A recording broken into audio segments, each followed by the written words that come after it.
उस्मानाबाद विधानसभा क्षेत्र महाराष्ट्र की उस्मानाबाद विधानसभा क्षेत्र की अगर हम बात करें तो पिछली दफ़ा विधानसभा चुनाव के दौरान यहाँ पर काफ़ी कुछ चीज़ें देखने को मिली थी। भारतीय जनता पार्टी और कांग्रेस पार्टी के गठबंधन के बीच में कड़ी टक्कर का मुकाबला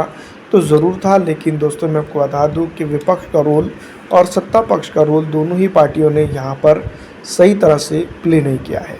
जनता त्राहिम त्राहिम कर रही है, बेरोज़गारी है और कई अन्य चीज़ों को लेकर दोस्तों मैं आपको बता दूं कि यहाँ पर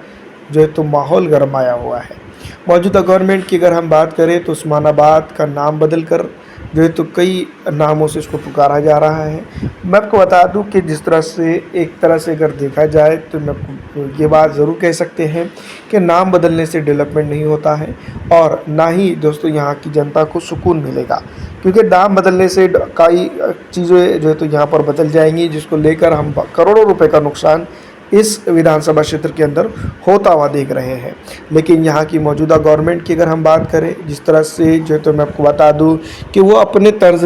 हयात पर चल रही हैं, इन तमाम तर चीज़ों को अगर देखा जाए तो हम यूँ कह सकते हैं कि अगर देखा जाए तो मैं बता दूँ कि हिंदुत्ववादी सोच बताने के लिए जो है तो नामों को बदलाव, लेकिन डेवलपमेंट के नाम पर जो है तो ठेंगा इस विधानसभा क्षेत्र के ऊपर हम कह सकते हैं। मराठवाड़ा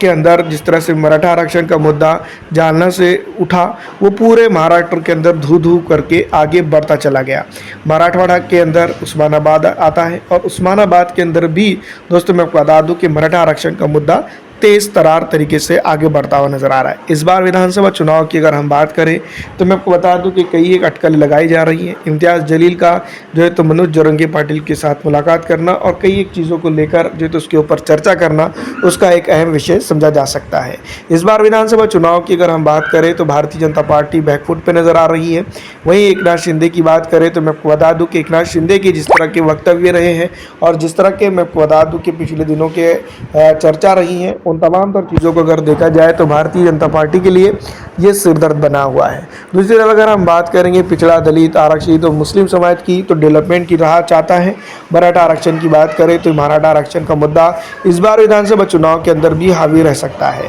सीधी तौर पर अगर हम बात करें तो जनता भारतीय जनता पार्टी को इसमें दोषी करार देती है, खास करके देवेंद्र फडणवीस को। खास करके दोस्तों मैं बता दूं कि जिस तरह से भारतीय जनता पार्टी के सुपर स्टार के तौर पर या फिर प्रमुख नेता के ऊपर तरह से अगर देखा जाए तो देवेंद्र फडणवीस को इसमें गिना जाता है। देवेंद्र फडणवीस के चलते ही मराठाओं को आरक्षण नहीं मिला, इस तरह की भी खबरें